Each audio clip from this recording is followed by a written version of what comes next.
Alexandre Gougnard, président du district Gironde, c'est une fin de saison très particulière. Comment vous l'avez vécu? Bonjour Alain. Oui, c'est une saison très très très particulière. On l'a vécu, j'ai envie de dire, presque en deux temps. Tout d'abord, comme tout le monde, hein, le 12, on était au district, le 12 mars. On a senti qu'il y avait des choses qui allaient se passer. Et puis, le 13, on était confinés. Et ensuite, pendant, je vais dire, un mois et demi, ça a été un peu malgré tout du stress de la course parce qu'on ne savait pas si on allait reprendre. Tout le monde nous posait des questions, nous on se posait des questions. Et ensuite, le président Le Gret a clôturé, j'ai envie de dire, la saison au 13 mars. Et là, il a fallu, j'ai envie de mettre les bouchées doubles pour pouvoir sortir nos classements, sortir avec des donnes qui ne sont pas des donnes habituelles, hein, puisqu'on a refait les classements au quotient avec des ex-aequo, des équipes ex-aequo dans les mêmes poules, des équipes ex-aequo dans des poules différentes, avec des obligations fédérales qui pouvaient être controversées du matin au soir dans la même journée. Mais enfin, bon, les obligations, on les a respectées, c'est-à-dire une descente maximum par poule, les montées prévues réglementaires dans nos compétitions. Nous avions porté une parole unique avec la Ligue de football Nouvelle-Aquitaine et les 11 autres districts de notre région, c'est-à-dire qu'on ne voulait pas rajouter du malheur au malheur, si je peux m'exprimer ainsi. C'est-à-dire qu'on avait sollicité les instances nationales pour dire, nous, on souhaiterait faire uniquement des accessions et pas de rétrogradation, quitte à on va dire, déstabiliser ou désorganiser un peu nos compétitions, à charge à nous après de les remettre en place. On n'a pas été entendu, on a été écouté mais pas entendu, c'est pas grave, c'est comme ça, hein. Et donc, j'ai fait le choix. Je peux dire j'ai fait le choix, oui, parce que dans ces moments, on travaille souvent un peu seul, même si j'ai eu l'appui de bon nombre de collègues du comité de direction à distance et notamment du directeur général du district, Nicolas Soulet. Mais j'ai fait le choix de ne pas avoir de poule à 14. Donc, ça veut dire que nous avons fait un peu plus de montées que prévu et j'en connais qui sont les heureux bénéficiaires. Oui, ça c'est sûr qu'il y a certains clubs qui peuvent être très très heureux de la décision.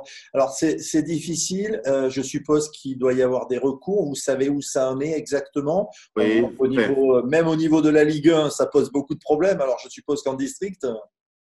oui, oui, parce que de toute façon, tu le sais bien, Alain, que c'est quand on arrête une saison au 13 mars, de toute façon, il ne peut pas y avoir d'équité sportive. Inévitablement, il y a des gens qui se sentent floués parce que moi, j'ai eu plein de coups de téléphone de président que je reçois toujours avec grand plaisir parce que je les comprends, parce que j'étais un tout petit peu quelques années président de club, donc je sais à peu près ce que c'est le rôle. Et on me dit, mais vous vous rendez compte, président, il restait 9 matchs. Si ça se trouve, j'aurais gagné les 9, j'aurais été peut-être champion. Oui, peut-être, parce que personne ne peut le dire. Donc, quand on arrête à 4 mois de l'épilogue d'une saison, c'est très, très compliqué. Donc, j'ai eu beaucoup de questions pendant. J'ai dû donner beaucoup d'explications après. Et il s'avère qu'aujourd'hui, sur le district de la Gironde, avec 240 clubs, nous avons un appel. Un appel qui est fait dans un état d'esprit irréprochable, puisque j'ai eu le président par courrier avant, après, pendant, par téléphone, etc. C'est juste qu'à un moment donné, c'est une voie normale de faire appel si on se sent j'ai envie de dire, floué sur la décision. Malheureusement, je pense que les appels, on s'est tellement bordé pour, je vais dire, se réfugier derrière des règlements, parce que c'est trop compliqué sinon. Les appels de district sont traités en ligue et les appels de ligue sont traités en fédé. Donc, on n'a pas les résultats, mais aujourd'hui, il y a un appel sur la Gironde et il n'y en aura pas d'autres, puisque de toute façon, les décisions sont susceptibles d'appel sous 7 jours. Donc doit y avoir un petit peu de soulagement par rapport à ça. Alors ça c'était la fin de saison.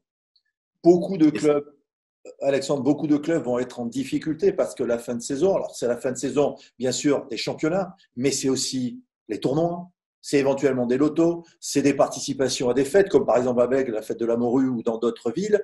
Là, oui. la rentrée financière ne va pas être présente. Qu'est-ce que le district, qu'est-ce que la Ligue et voire la fédération vont pouvoir proposer à ces clubs avant de penser à la saison prochaine pour bien finir? Ben déjà, immédiatement, aussi bien à la Ligue qu'au district de la Gironde et sur quasiment, je crois, tous les districts de la région Nouvelle-Aquitaine, nous avons suspendu les prélèvements du mois de mars, d'avril et de mai. Donc déjà, les clubs n'ont sorti aucune dépense en mars, avril et mai. Bien sûr, on va envoyer les relevés de solde de la saison sur le mois de mai, que les clubs pourront payer, on va dire, étalés sur juin, juillet, août. Et si certains clubs, et j'en profite d'avoir la parole, si certains clubs ont des difficultés, qu'ils n'hésitent pas à nous contacter. Bien entendu qu'on étudiera toutes les solutions possibles pour étaler les paiements. Après, vous avez tous entendu parler d'un fonds de solidarité que le président Le Gret a annoncé, que la fédération allait créer pour le football amateur. Ce que je peux dire aujourd'hui à l'état de l'avancée du dossier, parce qu'on a encore une visio à 11 heures ce matin avec la Ligue de football Nouvelle-Aquitaine et la LFA pour étudier et pour échanger sur ce dossier. Aujourd'hui, la Fédération française de football, je pense, je parle sous le sceau pas de la confidentialité, parce que sinon je ne te le dirai pas, mais sous le sceau que rien n'est fixé aujourd'hui, rien n'est figé, 14 millions d'euros par la fédération et 6 millions par les ligues et les districts. Donc, c'est des sommes importantes. Le tout, c'est de savoir comment on va pouvoir peut-être demain les distribuer.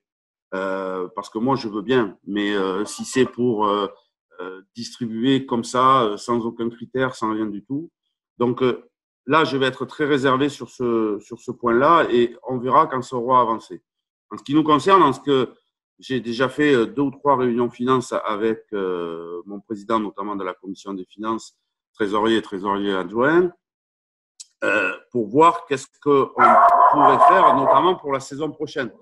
Tu me parles de cette saison, mais cette saison, il va y avoir un manque à gagner inévitable pour les clubs, parce que comme tu parles de la fête de la morue, on peut parler de la fête de l'huître pour Arès, on peut parler de la rosière pour la Brède, on peut parler de plein de fêtes, plein de tournois, malheureusement qui sont des grands moments de convivialité et qu'on n'aura pas cette saison, mais malheureusement c'est comme ça, personne n'y peut rien. Des lotos, des vides-greniers, enfin voilà, c'est la période où on rentre un petit peu d'argent dans les caisses des clubs. Ce qu'il faut voir aussi, c'est qu'il n'y a aucune dépense par contre. Parce qu'il y a, depuis le 13 mars, il n'y a plus aucune dépense pour les clubs, hormis quelques reliquats de dépenses. Donc, oui, ça va être compliqué, mais moi, j'ai confiance à la saine gestion des clubs de Gironde. On sera très, très près d'eux pour regarder comment on peut les aider. Il est hors de question qu'on laisse quelqu'un sur le bord de la route.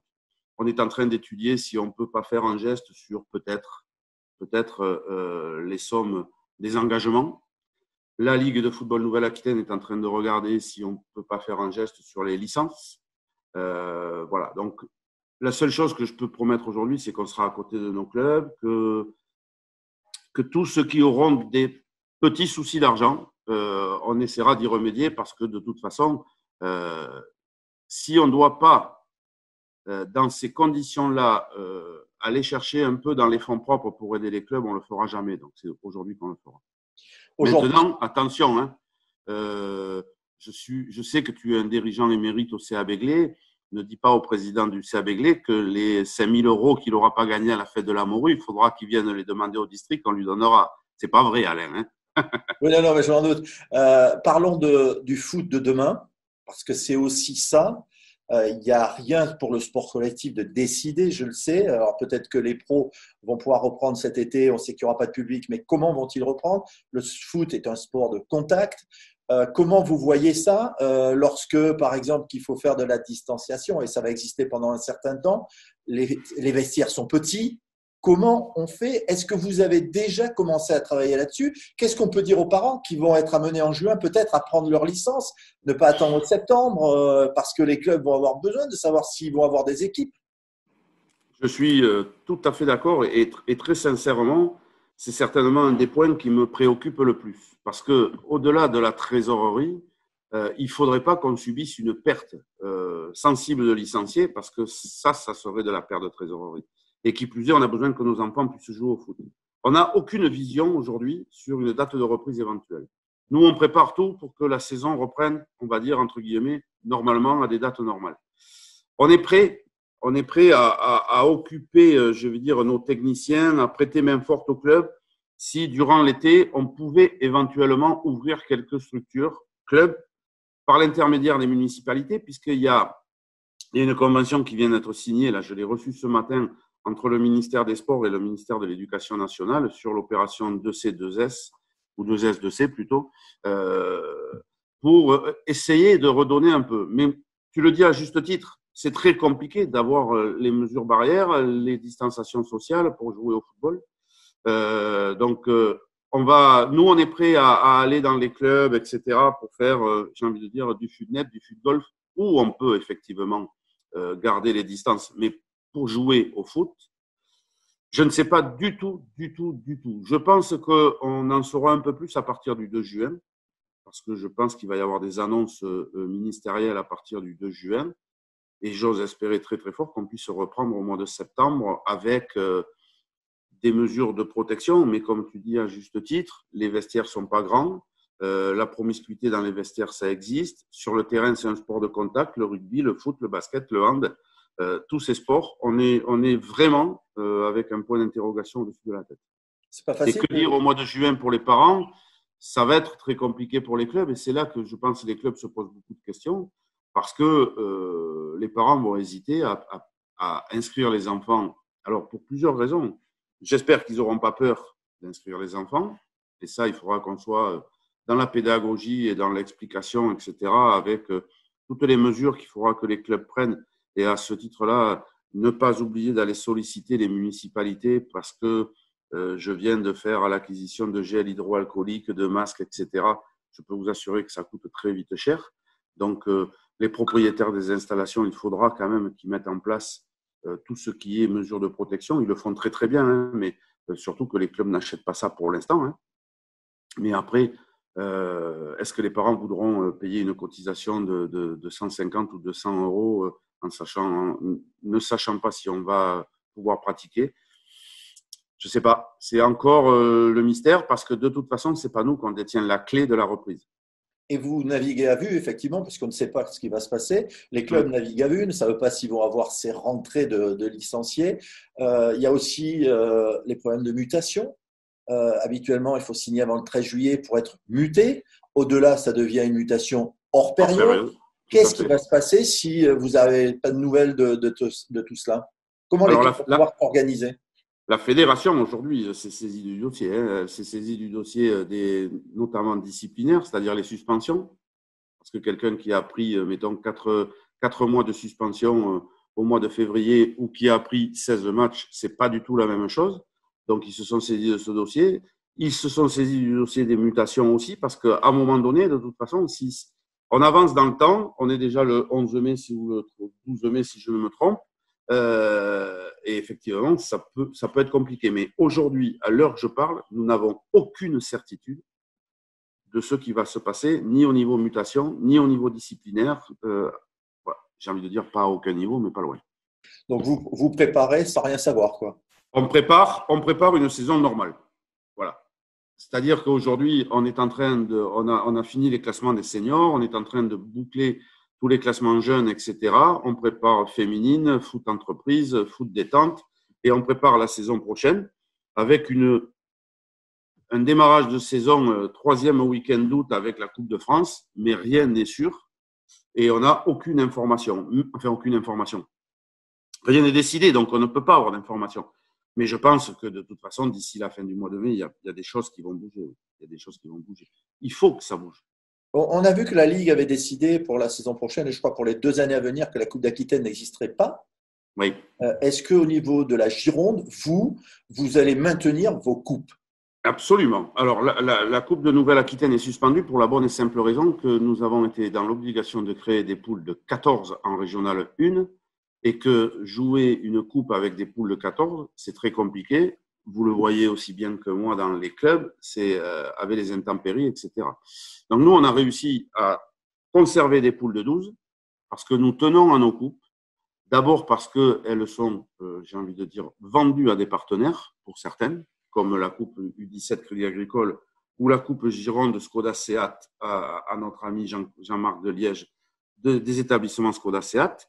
Et en plus, ça crée un événement que je suis le premier à déplorer que nous n'aurons pas cette année. Donc, effectivement, en 2020-2021, les coupes existeront encore en Gironde et j'espère pour de longues années et même de nouvelles coupes peut-être ou à minima de nouvelles dénominations. En Nouvelle-Aquitaine, pour l'instant, elle est suspendue pour 2 ans. Et on verra après. Est-ce que vous imaginez un football avec des masques? Que c'est faisable? Parce que c'est pas Moi, je comme le pense que rugby. Le rugby, il y a beaucoup, beaucoup de contacts. Le foot, on peut éventuellement les éviter, les contacts. on Il y en peut, a un peu ouais, moins. enfin, on peut éventuellement les éviter. On peut mieux les éviter qu'au rugby. Je suis d'accord, mais malgré tout, éviter les contacts, c'est un peu compliqué malgré tout. Je vais dire, quand on joue gardien, défenseur sur un ballon en corner ou dans un ballon sur la surface, etc. Jouer avec des masques, très sincèrement, je ne vois pas comment on peut faire. Je ne vois pas comment on peut faire. Après, tu as entièrement raison. De toute façon, il va falloir à un moment donné inventer le football de demain. Il va falloir aussi inventer la vie de demain.